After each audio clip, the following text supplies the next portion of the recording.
some of the most iconic and mysterious structures in human history, symbolizing the ancient Egyptians' mastery over architecture, engineering, and astronomy.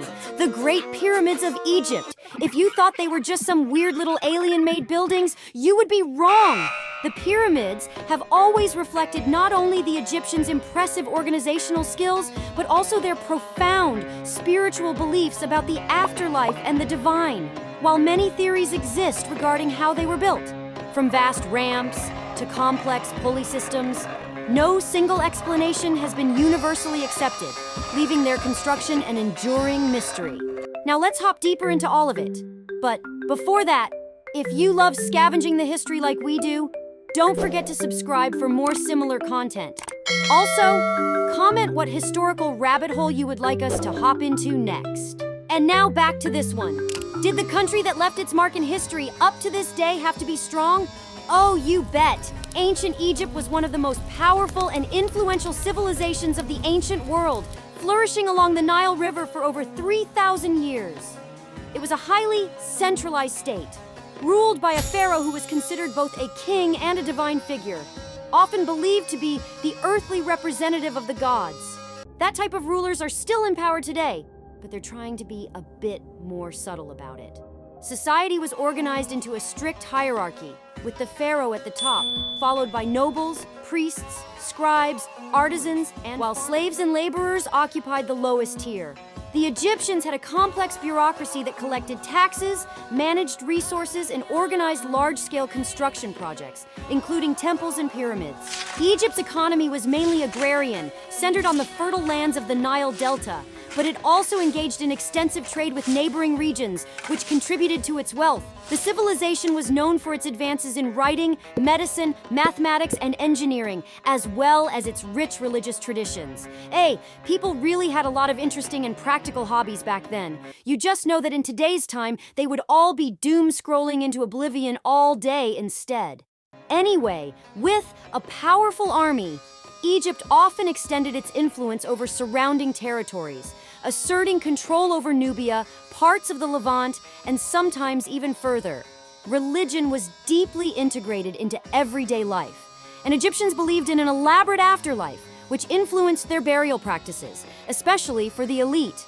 This combination of religious, political, and economic power made ancient Egypt one of the greatest empires of its time, leaving a lasting legacy.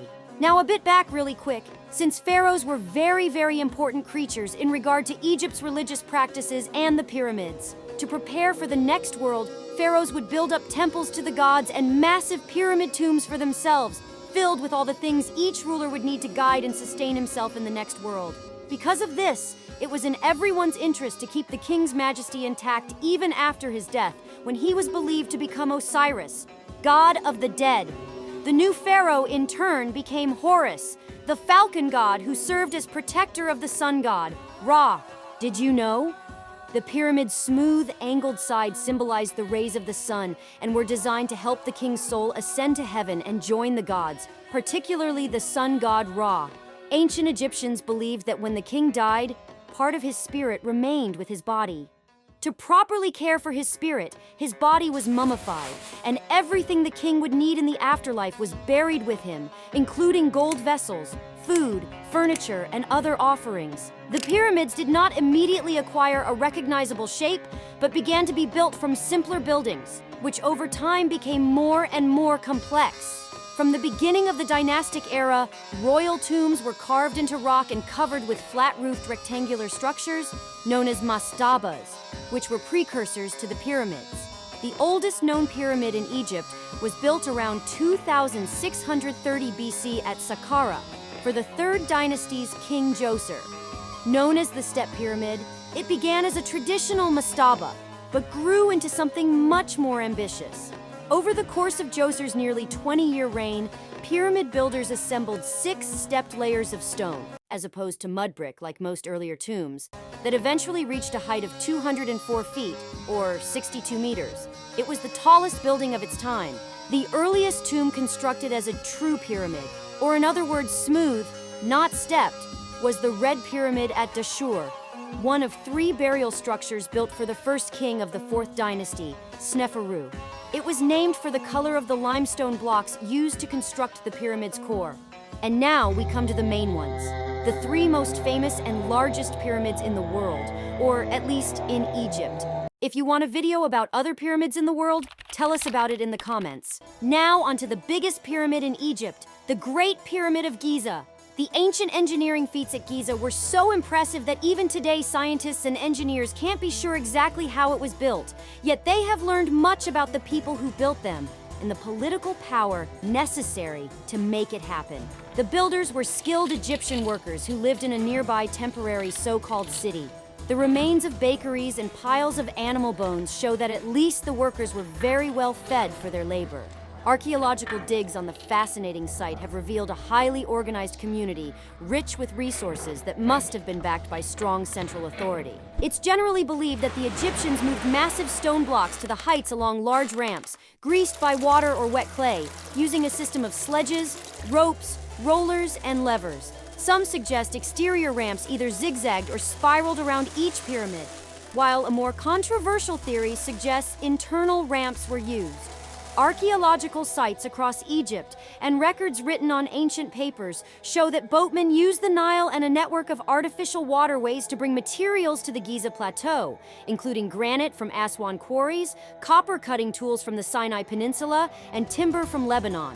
To sustain the workers, they also delivered cattle from farms near the Nile Delta. It's likely that communities across Egypt contributed workers, as well as food and other essentials, for what became in some ways a national project to display the wealth and control of the ancient pharaohs. Egyptians built long, straight ramps along one side of the pyramid, allowing workers to pull heavy blocks upward. The ramps were constructed from mud, bricks, and sand, making them sturdy enough to support the weight of both the blocks and the workers. Some pyramids may have used spiral ramps that wound around the structure, allowing access to higher levels without the need for an extremely long ramp.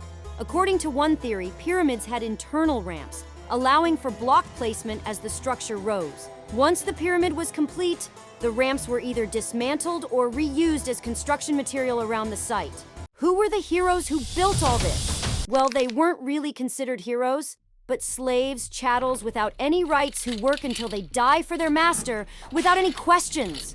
Workers were organized into teams and shifts, allowing for continuous work and high efficiency.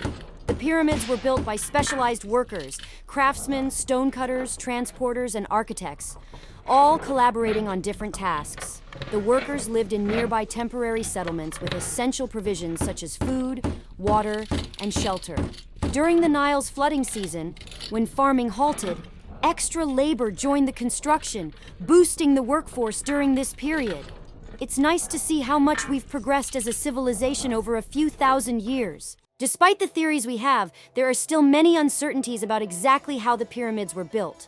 Modern technology and experimental archaeology have helped us understand some methods, like the use of ramps and levers, but many questions remain open. The precision with which the Great Pyramid of Giza was built is particularly astounding, aligned almost perfectly with the cardinal directions and constructed with mathematical accuracy. This hints at advanced knowledge of mathematics and astronomy, and there are still mysteries surrounding how they achieved such precise alignments. The pyramids are a testament to what humanity can achieve when motivated by a powerful vision and supported by unified effort.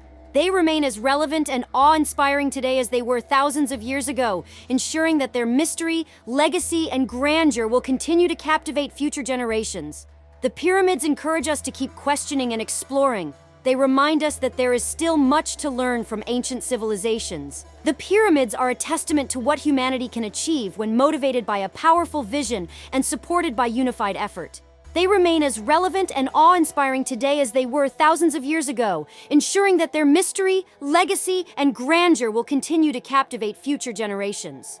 The pyramids encourage us to keep questioning and exploring. They remind us that there is still much to learn from ancient civilizations. Even today, scientists don't agree on every theory of how the pyramids were built. Because the feat was so great, people today tend to turn to magic, fantasy, or lost technology to explain how they were built. It's pretty telling of how much people are actually capable of, even if they're not aware of it. Or, maybe it was the aliens.